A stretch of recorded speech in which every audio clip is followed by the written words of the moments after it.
O tema com o nosso convidado de hoje, o Dr. Paulo Anjos, professor, contabilista certificado. Mais uma vez, muitíssimo obrigado pela presença. Antes de avançarmos com pormenores, falando sobre o regime simplificado, Sr. e de quem trabalha por conta própria, dos pequenos empresários, empresário em nome individual, como se dizia, não sei se ainda hoje se utiliza essa expressão.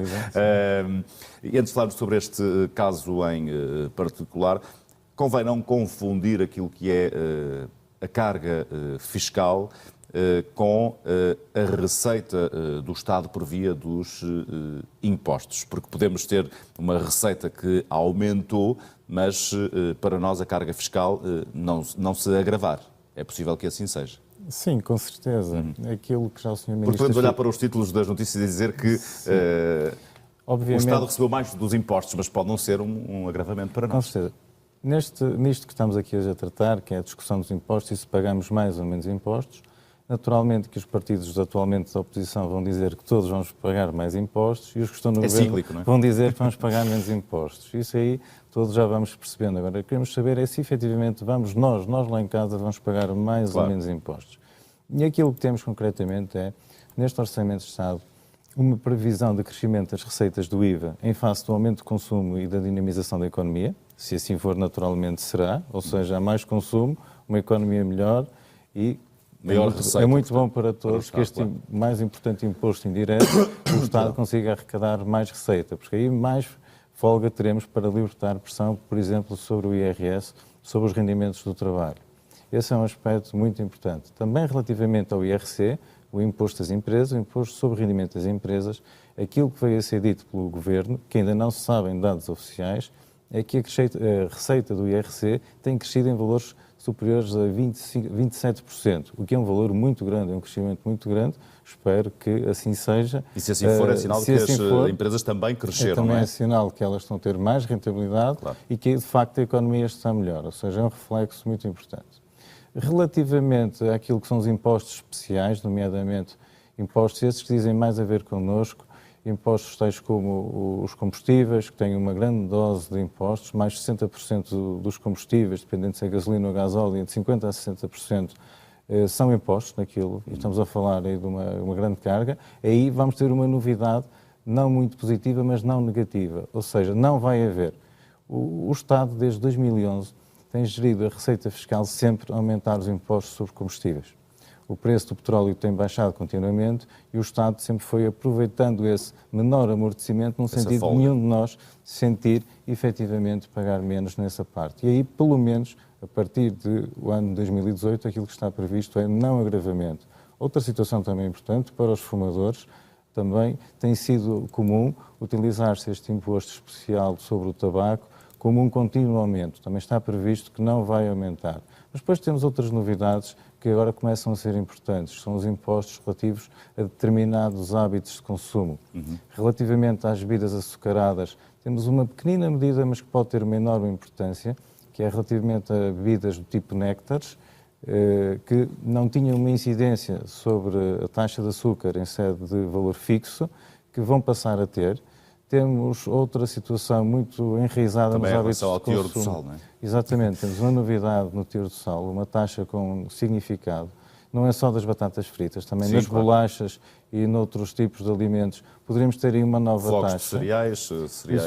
O que é que isso vai significar? É um aumento do imposto indireto sobre determinados padrões de consumo, que eu creio estarem muito enraizados na dieta alimentar. Ou seja, para nós consumidores vamos notar porque o preço eventualmente vai subir desses artigos. Há situações tão simples, por exemplo, os impostos sobre a cerveja também se prevê que vão aumentar 1,4%, ou seja, essa bebida, uma bebida comum, uma bebida importante, também enraizada na dieta alimentar, também poderá ter aumentos naquilo. Por isso, o custo de vida por aí pode aumentar. Dessa forma indireta, exatamente, ou seja, o Estado, naquilo que é as projeções que apresenta, de facto, para os impostos diretos, para o IRS, vai diminuir a carga fiscal com um sistema de mais progressivo de impostos. Vamos ter 2 novos escalões de imposto, é o que está previsto, e vai colocar mais rendimento disponível nas pessoas, nas famílias, trabalhadores dependentes, mas depois esse rendimento pode ser consumido, por exemplo, nos hábitos de consumo. Sim. Ou se alteram os hábitos, ou Daí provavelmente... que o Estado esteja a intervir. Obviamente que isto é discutível, mas quanto é que vamos pagar a menos no imposto? Sim, vai pagar-se menos no IRS. Pelo menos dá a possibilidade de cada um escolher o que consome, percebendo que pode ser mais caro, não é? É uma intervenção do Estado direta até na dieta alimentar das pessoas. Agora, se isto vai ter adesão, se não vai ter adesão, se vai ser positivo para a saúde, claro. Veremos. O tempo falará. A ver, vamos. Já voltamos a conversar, doutor, mas antes gostaria também de ouvir a opinião de Ana Cid, secretária-geral da Associação Portuguesa de Famílias Numerosas, sobre este tema e olhando até para o Orçamento de Estado apresentado para 2018, para conhecer também a opinião. Estamos a falar de famílias numerosas, de hábitos de consumo. Estamos, afinal, na sua opinião, bom dia e bem-vinda e muito obrigado pela colaboração, a pagar mais impostos do que aquilo que devíamos?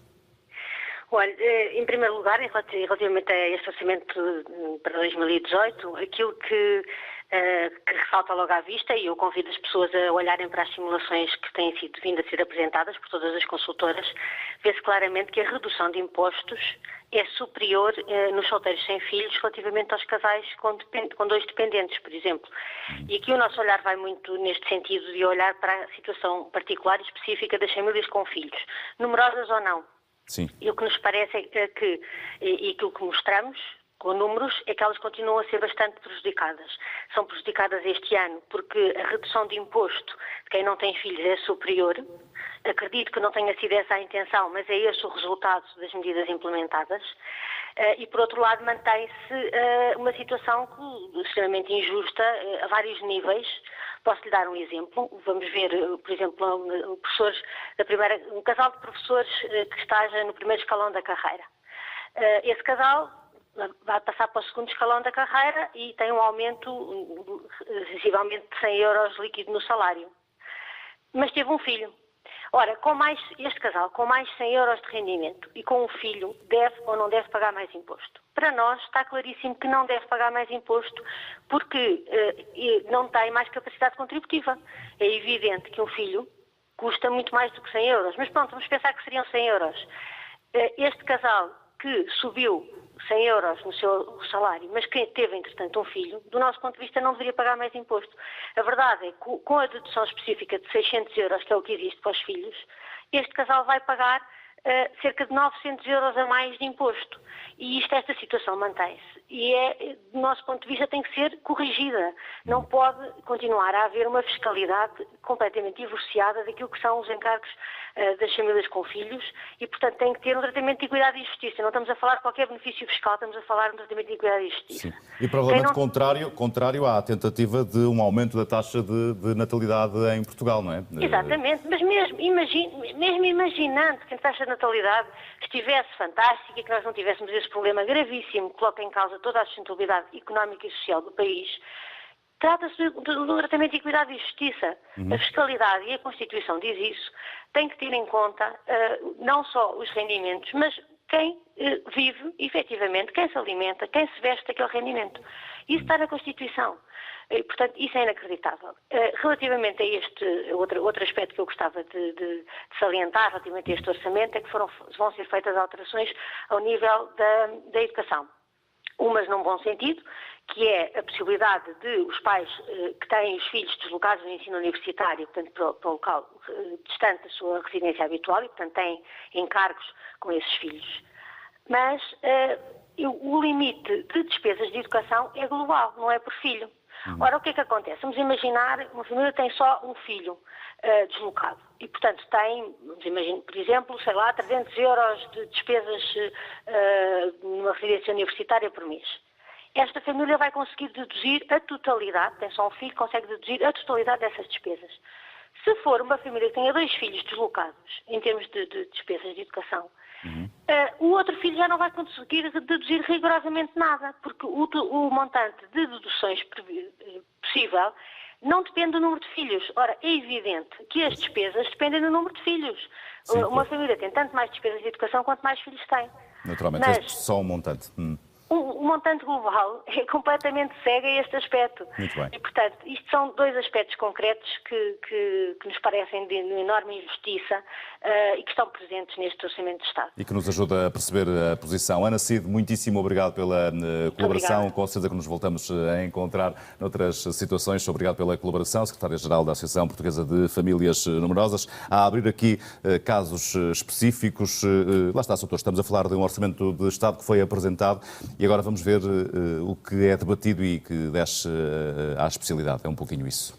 Se me permite, Ricardo, a propósito das famílias numerosas e dos dependentes e das despesas dos dependentes, de facto, o nosso sistema fiscal e o IRS é um sistema não amigo das famílias numerosas já há décadas. E, infelizmente, o nosso Estado, dentro daquilo que são as decisões que toma dentro de política de natalidade, não tem, de facto, tomado boas decisões. Tomou em 2015 uma decisão que foi invertida em 2016 relativamente à majoração de um coeficiente que é muito importante, que é o coeficiente conjugal. Entretanto, em 2016, essa proposta, ou essa decisão nunca foi aceita, nunca teve bons olhos relativamente ao PS, e assim que o PS, nesta legislatura, entrou no governo, de imediato aboliu o primeiro Orçamento de Estado que aprovou, porque entendia que iria beneficiar famílias numerosas de maiores rendimentos.